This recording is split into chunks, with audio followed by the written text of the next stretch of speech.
and dusk, there came a turning.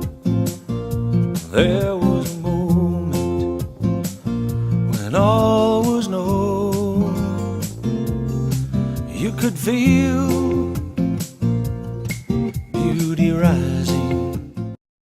Hi, my name is Sue Skaskiw with Vermont Volunteer Services for Animals Humane Society, and welcome to our show For the Animals.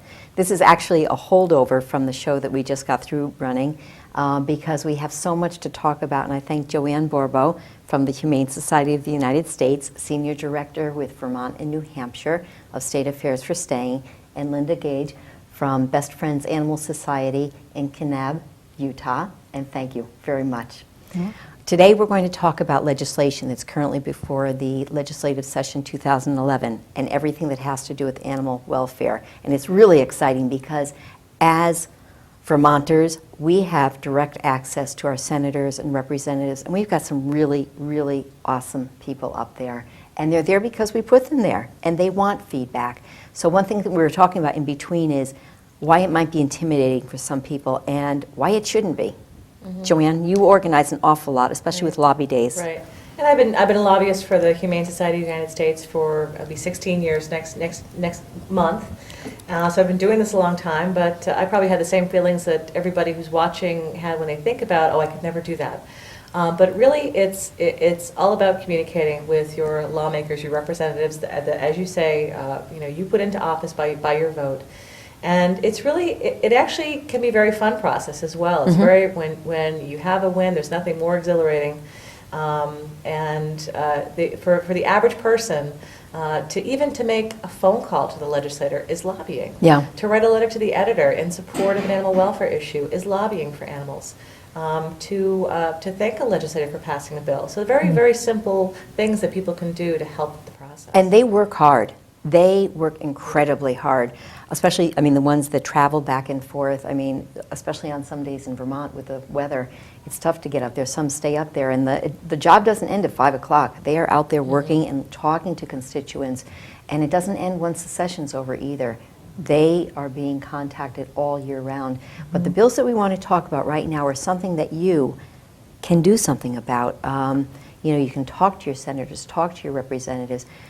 The State House toll-free number is a wonderful way to get through to them. It's 1-800-322-5616. If you ask them to call you back about a specific issue, they will.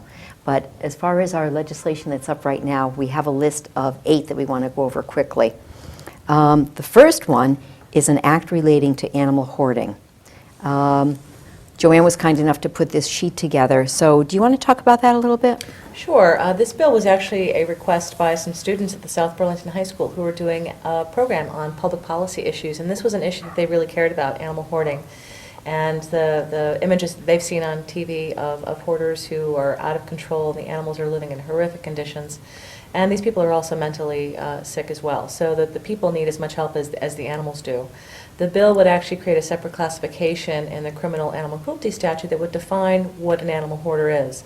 And there is a clinical definition that's commonly accepted by the profession, and it brings those things into play. We'd love to also see a mandate for psychological counseling. That's important. After conviction, very important. Yeah, because we also know from what we tried working this into legislation, or I'm going to say 6 years ago, but that part was taken out. But only 2% of people that are convicted of animal hoarding don't return to animal hoarding.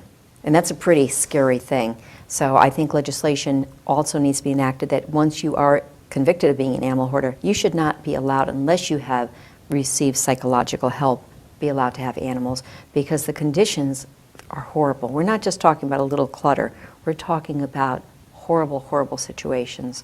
And like we talked about last week or 2 weeks ago when we did the animal hoarding is not confined to one social group, one sex, one economic group. It spreads all over the place.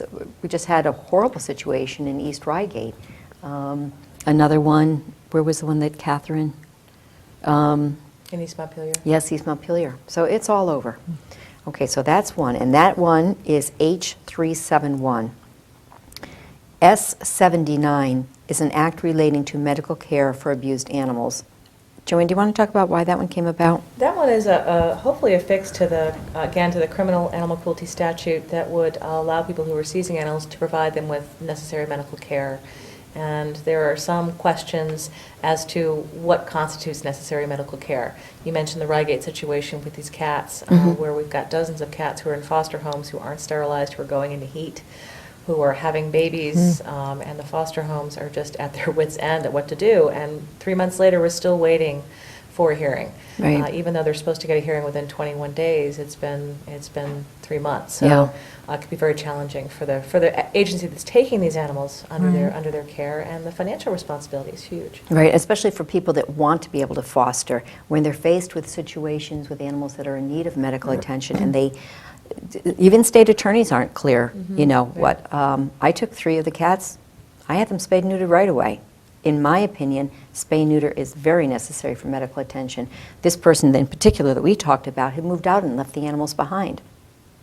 So, but we also talked about taking animals away if they might be used for breeding. You have to be very careful. So this is why we think legislation to clarify this is important. I'm sure some people are wondering, maybe you can clarify for them why these animals coming out of abuse cases can't receive medical care right away. Is there an obstacle? Well, I think there are some questions as to what constitutes necessary medical care, and the definition of necessary medical care does not include spay neuter under these circumstances. Okay. So that's I'm not sure a lot of people knew that. Yeah. Right. So Yeah. okay. But I truly think that if you had a veterinarian to back up whatever, because they are the experts in the field, that would go a long way. Right. So that one was S79. H256 is an act relating to recovering non-economic damages for an intentional killing of a pet. I know that there's a situation right now where a dog was kicked and died because of the injury. It's a very, very sad subject, very topic. And another one that a woman's cats, I believe 2 cats a couple years ago had been killed. So it's tough. I mean, what's the value of an animal? Well, is a cat $5? In my opinion, my cat, you couldn't put a price on her. But how do you go about doing that? Do you have any more insight on that legislation?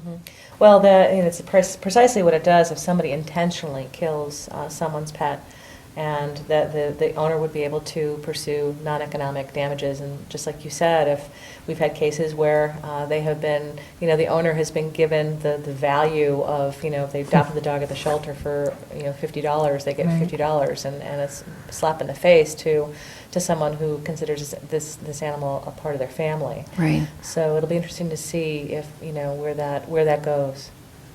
I can't imagine having one of my animals intentionally killed by someone. What a nightmare. That bill is H256 and S51, and that means it's been introduced into the House, which is the H, and the Senate at the same time. When you see an H in front of something, that's a House bill. When you see an S, it's a Senate bill. S41 is an act relating to the Animal Abuse Registry. It creates a registry within the Department of Public Safety with the names of individuals who have been convicted of abusing animals. Do you know about that one? That's pretty. So we do that for people. So we've actually seen quite a few of these bills coming up in other states. I believe the Animal Legal Defense Fund is really working on pushing these bills. And quite honestly, the Humane Society of the US is fairly neutral on the position. We certainly don't oppose the concept, but we question whether it really would be a deterrent for someone to be part of the registry. Of course, there's also cost associated, so whenever there's a cost associated with something, it can be a little tougher to get it through. We would love to see a separate classification for animal cruelty across the board at the federal level, so that, because we really don't have a handle on the types of cruelty cases that are out there. They don't have a separate classification in the law enforcement database. So we have advocated for federal legislation to try to do that, because we really, there's a very small handful of convictions that happen every year. So very, very small sampling, and I think we need to look at the bigger picture and other, it might be one part of the solution, but. Well, you know, the Vermont Humane Federation, why don't you talk about that, about the ability to call into the 800 number and have a complaint that goes into a log? Yes, we have a cruelty response system. You can go to www.reportanimalcruelty.com, where you can call 1-866-9-HUMANE and make a complaint, and we are keeping information privately. The Vermont Humane Federation has private information that we keep that is secure on the types of cases that we're seeing, and this allows us really to take a pulse of the concerns and the areas where there's larger concerns, the animals involved. We find dogs are the #1 complaint we get, cats are #2, and interestingly this year cows were #3. Really? You know, cats, that's interesting because this is something that's come up over and over again in different towns. Cats are like second-class citizens. And this is something I really want to work to change, and I can't really wrap my mind around it how to do it right now, but when towns or constables or animal control officers get complaints about cats, they often are not followed up on. And it's because they say that they aren't given permission by their select board to investigate. And that's not right, because they are protected under the animal welfare statutes. It doesn't define just dogs, it defines animals. So that's any animal, whether it's a cow, a pig, a horse, a cat, a dog, a rabbit, whatever. They're all protected by the animal statute. And I think reporting them is important. And I think something that I'd like you to go into a little bit about is the Vermont Humane Federation that's been around for a long time, and just talk about a little bit about it so people know. The Vermont Humane Federation is a professional association made up of not just animal shelters, but also just individuals who are concerned about animal welfare issues, animal rescue groups. We have very broad, diverse membership right now, and we, as a federation, are also part of a larger Vermont Animal Cruelty Response Coalition. And we've worked on several projects to try to get a handle on the response. You mentioned, at the local level, there's a lot of frustration. We just completed, the coalition just completed a statewide survey of every town in the state of Vermont. We got a pretty good sampling back and found just what you said, that most towns will handle dogs, but they won't handle cats. Some towns have a plan to cover animal control issues, but won't even deal with animal cruelty issues, or they might defer to the sheriff or the state police on those things. So what we found is just a general lack of resources across the board at the local level to respond. So the Vermont Humane Federation developed our cruelty response system, where we would have a lead agency in every county that would take the complaints, and then we would dispatch to the local authority, whoever that might be in Vermont. It could be a constable, it could be an animal control officer, it could be the state police, it could be the sheriff's, dog warden, and there's all sorts of different titles out there. But if there's not somebody at the local level who can actually put their eyes on the animals, do an investigation, that is trained, and can follow up. And you know what, you just That's the said key. the underlining word trained, and for years I kept saying, if we make mandatory training, we're going to discourage those that don't have the time. But the more and more I think about it, it's like, you know what, we had a discussion the other day about animal control, taking cats in traps and drowning. And that's been reported to me personally, and not the one that we were talking about the other day, but another one. If you have somebody from law enforcement that doesn't understand a humane way to euthanize, I'm not talking about killing, euthanize an animal, and you've got somebody the town is sending out to take care of this, or shooting cats, that's not acceptable. So I think more and more training, and also there has to be, I think, some sort of system in place. If they do that, they need to be held accountable, just the same as if Mr. Joe Public or a kid went out and drowned a cat or shot an animal to death. So that's, it's interesting, but I think now is a very good time in our session to really advocate on behalf of these laws, or